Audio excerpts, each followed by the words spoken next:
Madam ಹೇಳಿ, ಈಗ ಚಿನ್ನದ ದರ ಗಗನಕ್ಕೇರಿದೆ. ಗ್ರಾಹಕರು ಬರ್ತಾ ಇದಾರ, ಮತ್ತೆ ಮುಂದಿನ ದಿನಗಳಲ್ಲಿ ಚಿನ್ನದ ದರ ಎಷ್ಟಾಗಬಹುದು? ನಮಸ್ಕಾರ, ನನ್ನ ಹೆಸರು ಪುಷ್ಪಾ ಮಧುಕರ್ ಅಂತ. ಚಿನ್ನದ ಬೆಲೆ ಗ್ಯಾರಂಟಿ ಜಾಸ್ತಿ ಆಗೇ ಆಗುತ್ತೆ. ನೆಕ್ಸ್ಟ್ ಇನ್ನು 16,000 ಆಗೋ ಚಾನ್ಸಸ್ ಇದೆ ಜಾನ್ವರಿನಲ್ಲಿ.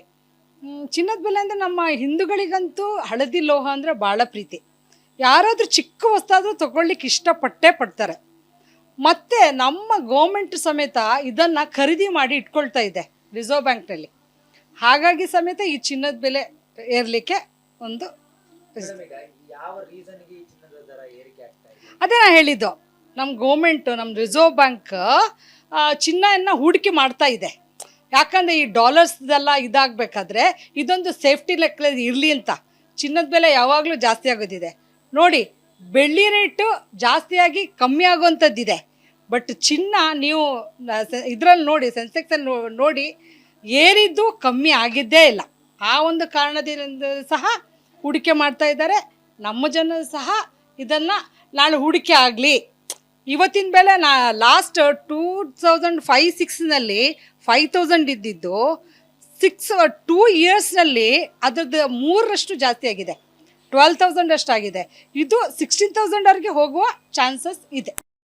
ಮೇಡಮ್, ಈಗ ಗ್ರಾಹಕರು ಬರ್ತಾ ಇದಾರ ಅಂತ ಹೇಳಿದ್ರೆ, ಒಂದು ಕಡೆ ಗೋಲ್ಡ್ ರೇಟ್ ಜಾಸ್ತಿ ಆಗಿದೆ, ಈಗಲೇ ಖರೀದಿ ಮಾಡ್ಬಿಡೋಣ, ಮುಂದಿನ ದಿನಗಳಲ್ಲಿ ಗೋಲ್ಡ್ ರೇಟ್ ಮತ್ತಷ್ಟು ಜಾಸ್ತಿ ಆಗಬಹುದು ಅಂತ ಹೇಳಿ ಈ ಗ್ರಾಹಕರು ಬರ್ತಾ ಇದ್ದಾರೆ. ಆದರೂ ಅವ್ರು ಸಹ ಯೋಚನೆ ಮಾಡ್ತಾ ಇದ್ದಾರೆ. ಯಾಕಂದರೆ ಜಾಸ್ತಿ ಆಗ್ತಾ ಇದೆಯಲ್ಲ, ಕಮ್ಮಿ ಆಗಬಹುದಲ್ಲ ಅಂತಲೂ ತಿಳ್ಕೊಂಡು ಗ್ರಾಹಕರಿಗೂ ಸಮೇತ ಇದೆ. ಬಟ್ ಒಂದು ಕಡೆ ತೊಗೊಂಡ್ಬಿಡುವ, ಇವಾಗ 16,000 ಎಲ್ಲ ಆಗುತ್ತಲ್ಲ, ತೊಗೊಂಡ್ಬಿಡುವ ಅಂತಲೂ ಗ್ರಾಹಕರಲ್ಲೂ ಇದೆ. ಎಷ್ಟು ಇದಾಗಬಹುದು ಮೇಡಮ್? ಅಂದ್ರೆ ಈಗ 16,000 ಆಗಬಹುದು ಅಂತ ಹೇಳ್ತೀರಾ, ಈಗ ಎಷ್ಟಿದೆ ದರ? ಇವಾಗ 916 12,735 ಇದೆ ಪರ್ ಗ್ರಾಮ್. 10 ಗ್ರಾಮ್ಗೆ ಎಷ್ಟಿದೆ? ಅದೇ ಸರ್, 1,27,035 ಬರುತ್ತೆ. ಮೇಡಮ್, ಈಗ ಗ್ರಾಹಕರು ಬಂದಾಗ ಒಂದು ಕಡೆ ಶಾಕ್ ಆಗುತ್ತೆ. ಖಂಡಿತ ಶಾಕ್ ಆಗ್ತಾರೆ. ಅದೇ ಶಾಕ್ ಆಗ್ತಾರೆ. ಮತ್ತು ಅವರೇನೆ ಅರ್ಥಕೊಳ್ತಾರೆ, ಹೌದು ಇವಾಗ ಯಾವುದು ಕಮ್ಮಿ ಆಗಲಿಲ್ಲ, ಎಲ್ಲನೂ ಜಾಸ್ತಿ ಆಗ್ತಾ ಇದೆಯಲ್ಲ. ಬಟ್ ಈ ಹಳದಿ ಚಿನ್ನ ನಮ್ಮನ್ನು ತೆಗೆದುಕೊಂಡ್ರೆ ನಾಳೆ ರೇಸ್ ಆಗುತ್ತೆ ಅನ್ನೋ ಒಂದು ಖುಷಿನೂ ಅವ್ರಿಗಿದೆ.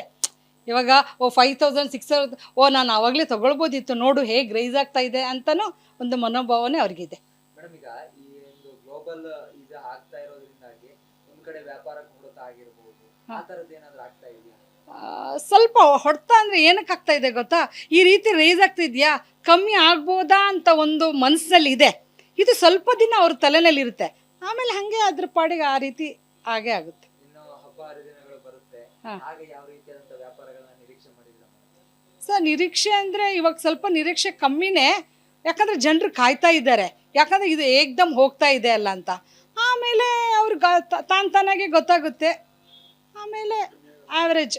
ಇಲ್ಲೇ ಎಸ್ಪೆಷಲಿ ಇದು ಏನಿದ್ರೆ ಬಡವರಿಗೆಲ್ಲ, ಈಗ ಮದುವೆ ಮಾಡೋರಿಗೆಲ್ಲ ತುಂಬ ಕಷ್ಟ ಆಗತ್ತೆ. ಅದು ಇಷ್ಟು ಚಿನ್ನ ಈ ಥರ ಹೋಗಿ, ಈ ಚಿನ್ನನೂ ಹೋಗಿದೆ, ಸಿಲ್ವರು ಹೋಗಿದೆ, ಎರಡೂ ಹೋಗಿದೆ. ಬಟ್ ತೊಗೊಳ್ಳೋದು ಈಗ ಕಡಿಮೆ ಆಗಿಬಿಟ್ಟಿದೆ. ಇರೋರು ಏನು ಮಾಡ್ತಾರೆ, ಇರೋದನ್ನೇ ಅದನ್ನೇ ಒಡವೆಗಳು ತಿರ್ಗಾ ಅದನ್ನೇ ಮಾಡಿ ಕೊಡ್ತಾ ಇದ್ದಾರೆ. ಬಟ್ ಪಾಪ ಒಂದು ಮಾಂಗಲ್ಯ ತೊಗೊಳ್ಳೋರಿಗೊಂದು ಅಷ್ಟು ಕಷ್ಟ ಆಗುತ್ತೆ. ಈಗ ಈ ಸ್ಥಿತಿನಲ್ಲಿ ಈ ಥರ ಹೋದರೆ ನಿಜವಾಗಿಲೂ middle class, lower middle class ಫ್ಯಾಮ್ಲಿಗೆ ತುಂಬ ಕಷ್ಟ ಆಗುತ್ತೆ. ಯಾರು ಇಟ್ಕೊಂಡಿದ್ದಾರೋ ಅವ್ರಿಗೇನು ಅಷ್ಟು ತೊಂದರೆ ಇಲ್ಲ, ಬಟ್ ತೊಗೊಳ್ಳೋರಿಗೆ ತುಂಬ ಕಷ್ಟ ಆಯಿತು. ಮೇಡಮ್, ಈಗ ಮುಂದಿನ ದಿನಗಳಲ್ಲಿ ಮತ್ತಷ್ಟು ಹೆಚ್ಚಿಗೆ ಆಗುತ್ತೆ. ಈಗಲೇ ಖರೀದಿ ಮಾಡೋಕ್ಕೆಲ್ಲ ಬಂದಿದ್ದೀರಾ, ಹೇಗೆ ಅನಿಸುತ್ತೆ? ಈ ದರದಲ್ಲೇ ಖರೀದಿ ಮಾಡೋದು ಉತ್ತಮ ಅನಿಸುತ್ತಾ ಅಥವಾ ಕಾಯೋದು ಉತ್ತಮ ಅನಿಸುತ್ತಾ? ಬಟ್ ಇದು ಈ ಥರ ಮುಂದೆ ಹೋಗೋಕ್ಕೆ ಸಾಧ್ಯ ಇಲ್ಲ ಅಂತ ಅನಿಸುತ್ತೆ ನನಗೆ.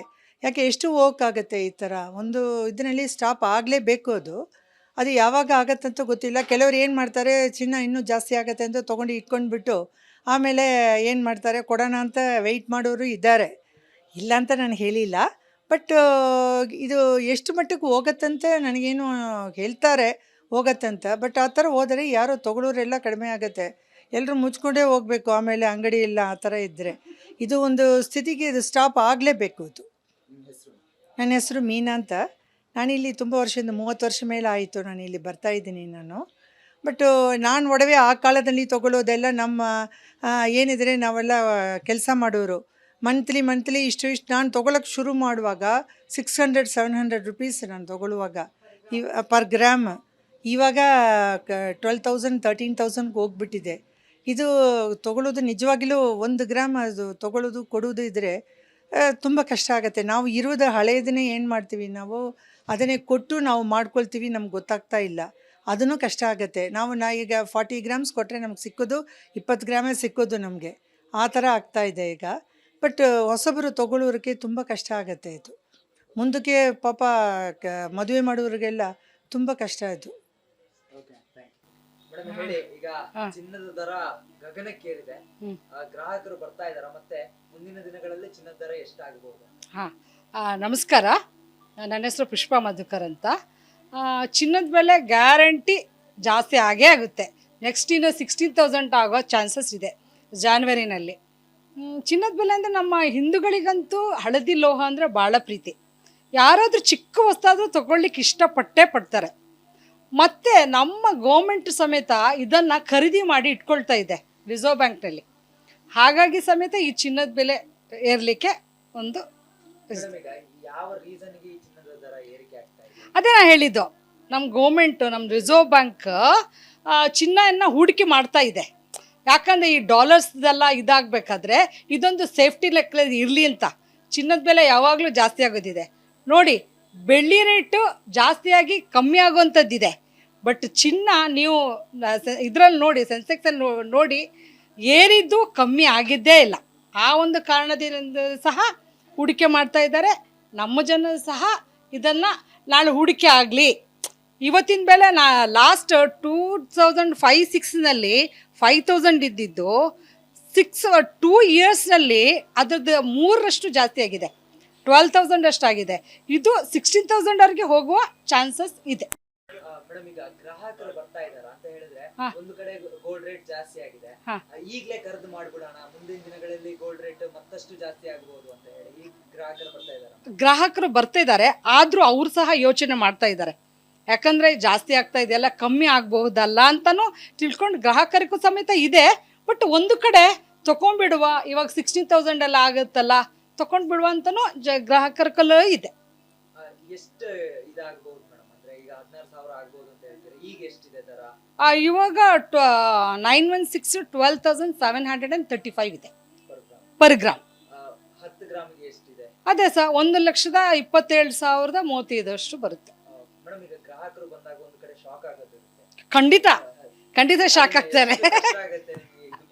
ಅದೇ ಶಾಕ್ ಆಗ್ತಾರೆ, ಮತ್ತು ಅವರೇನೆ ಅರ್ಥಕೊಳ್ತಾರೆ, ಹೌದು ಇವಾಗ ಯಾವುದು ಕಮ್ಮಿ ಆಗಲಿಲ್ಲ, ಎಲ್ಲನೂ ಜಾಸ್ತಿ ಆಗ್ತಾ ಇದೆಯಲ್ಲ. ಬಟ್ ಈ ಹಳದಿ ಚಿನ್ನ ನಮ್ಮನ್ನು ತೆಗೆದುಕೊಂಡ್ರೆ ನಾಳೆ ರೇಸ್ ಆಗುತ್ತೆ ಅನ್ನೋ ಒಂದು ಖುಷಿನೂ ಅವ್ರಿಗಿದೆ. ಇವಾಗ 5,000 6,000 ನಾನು ಆವಾಗಲೇ ತೊಗೊಳ್ಬೋದಿತ್ತು, ನೋಡು ಹೇಗೆ ರೈಸ್ ಆಗ್ತಾ ಇದೆ ಅಂತಲೂ ಒಂದು ಮನೋಭಾವನೆ ಅವ್ರಿಗಿದೆ. ಮೇಡಮ್, ಈಗ ಈ ಒಂದು ಗ್ಲೋಬಲ್ ಇದು ಆಗ್ತಾ ಇರೋದ್ರಿಂದಾಗಿ ಒಂದು ಕಡೆ ವ್ಯಾಪಾರ ಕೊರತೆ ಆಗಿರಬಹುದು, ಆ ಥರದ್ದು ಏನಾದರೂ ಆಗ್ತಾ ಇದೆಯಾ? ಸ್ವಲ್ಪ ಹೊಡ್ತಾ ಅಂದರೆ ಏನಕ್ಕೆ ಆಗ್ತಾ ಇದೆ ಗೊತ್ತಾ, ಈ ರೀತಿ ರೈಸ್ ಆಗ್ತಿದ್ಯಾ, ಕಮ್ಮಿ ಆಗ್ಬೋದಾ ಅಂತ ಒಂದು ಮನಸ್ಸಲ್ಲಿ ಇದೆ.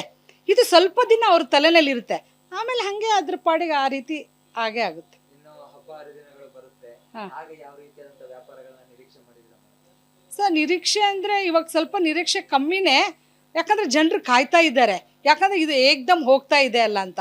ಆಮೇಲೆ ಅವ್ರಿಗೆ ತಾನಾಗೆ ಗೊತ್ತಾಗುತ್ತೆ, ಆಮೇಲೆ ಆವ್ರೇಜ್. ಇಲ್ಲೇ ಎಸ್ಪೆಷಲಿ ಇದು ಏನಿದ್ರೆ ಬಡವರಿಗೆಲ್ಲ, ಈಗ ಮದುವೆ ಮಾಡೋರಿಗೆಲ್ಲ ತುಂಬ ಕಷ್ಟ ಆಗುತ್ತೆ. ಅದು ಇಷ್ಟು ಚಿನ್ನ ಈ ಥರ ಹೋಗಿ, ಈ ಚಿನ್ನನೂ ಹೋಗಿದೆ, ಸಿಲ್ವರು ಹೋಗಿದೆ, ಎರಡೂ ಹೋಗಿದೆ. ಬಟ್ ತೊಗೊಳ್ಳೋದು ಈಗ ಕಡಿಮೆ ಆಗಿಬಿಟ್ಟಿದೆ. ಇರೋರು ಏನು ಮಾಡ್ತಾರೆ, ಅದನ್ನೇ ಒಡವೆಗಳು ತಿರ್ಗಾ ಅದನ್ನೇ ಮಾಡಿ ಕೊಡ್ತಾ ಇದ್ದಾರೆ. ಬಟ್ ಪಾಪ ಒಂದು ಮಾಂಗಲ್ಯ ತೊಗೊಳ್ಳೋರಿಗಿಂದು ಅಷ್ಟು ಕಷ್ಟ ಆಗುತ್ತೆ ಈಗ. ಈ ಸ್ಥಿತಿನಲ್ಲಿ ಈ ಥರ ಹೋದರೆ ನಿಜವಾಗಿಲೂ middle class, lower middle class ಫ್ಯಾಮ್ಲಿಗೆ ತುಂಬ ಕಷ್ಟ ಆಗುತ್ತೆ. ಯಾರು ಇಟ್ಕೊಂಡಿದ್ದಾರೋ ಅವ್ರಿಗೇನು ಅಷ್ಟು ತೊಂದರೆ ಇಲ್ಲ, ಬಟ್ ತೊಗೊಳ್ಳೋರಿಗೆ ತುಂಬ ಕಷ್ಟ ಆಯಿತು. ಮೇಡಮ್, ಈಗ ಮುಂದಿನ ದಿನಗಳಲ್ಲಿ ಮತ್ತಷ್ಟು ಹೆಚ್ಚಿಗೆ ಆಗುತ್ತೆ. ಈಗಲೇ ಖರೀದಿ ಮಾಡೋಕ್ಕೆಲ್ಲ ಬಂದಿದ್ದೀರಾ, ಹೇಗೆ ಅನಿಸುತ್ತೆ? ಈ ದರದಲ್ಲೇ ಖರೀದಿ ಮಾಡೋದು ಉತ್ತಮ ಅನಿಸುತ್ತಾ ಅಥವಾ ಕಾಯೋದು ಉತ್ತಮ ಅನಿಸುತ್ತಾ? ಬಟ್ ಇದು ಈ ಥರ ಮುಂದೆ ಹೋಗೋಕ್ಕೆ ಸಾಧ್ಯ ಇಲ್ಲ ಅಂತ ಅನಿಸುತ್ತೆ ನನಗೆ. ಯಾಕೆ ಎಷ್ಟು ಹೋಗೋಕ್ಕಾಗತ್ತೆ ಈ ಥರ ಒಂದು ಇದರಲ್ಲಿ ಸ್ಟಾಪ್ ಆಗಲೇಬೇಕು. ಅದು ಯಾವಾಗ ಆಗತ್ತಂತ ಗೊತ್ತಿಲ್ಲ. ಕೆಲವ್ರು ಏನು ಮಾಡ್ತಾರೆ, ಚಿನ್ನ ಇನ್ನೂ ಜಾಸ್ತಿ ಆಗತ್ತೆ ಅಂತ ತೊಗೊಂಡು ಇಟ್ಕೊಂಡ್ಬಿಟ್ಟು ಆಮೇಲೆ ಏನು ಮಾಡ್ತಾರೆ, ಕೊಡೋಣ ಅಂತ ವೆಯ್ಟ್ ಮಾಡೋರು ಇದ್ದಾರೆ, ಇಲ್ಲ ಅಂತ ನಾನು ಹೇಳಿಲ್ಲ.